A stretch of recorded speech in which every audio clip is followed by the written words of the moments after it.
We're going to try and graph an exponential function now. So we're on page 8 in unit 11. So I know this is an exponential. The base is 3. The variable is in the exponent. I see this minus 2, which means that the graph is going to be shifted down 2 units. Now, because it's an exponential, I know that my asymptote is going to be a horizontal asymptote. Normally, if there's no shift, then my asymptote is y equals 0. But now I'm shifting it down 2 units. So my asymptote, my electric fence, is going to be at y equals negative 2.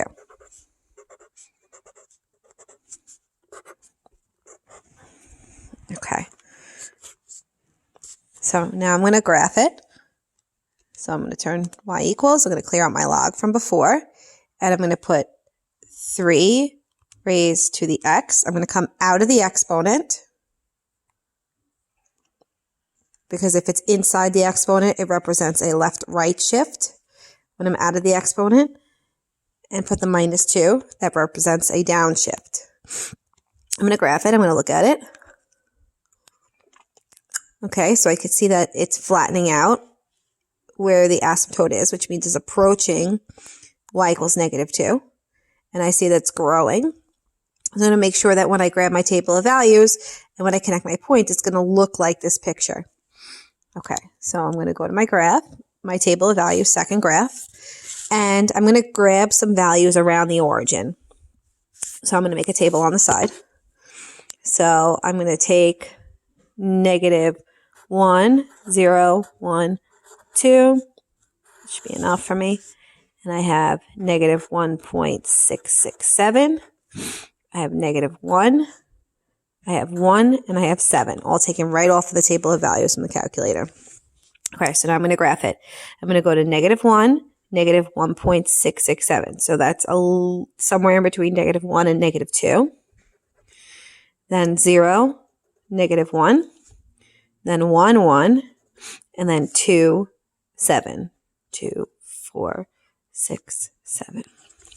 Okay, now when I connect my dots for my exponential, I'm going to make sure that I'm going to taper it towards the asymptote. I'm never going to touch the asymptote.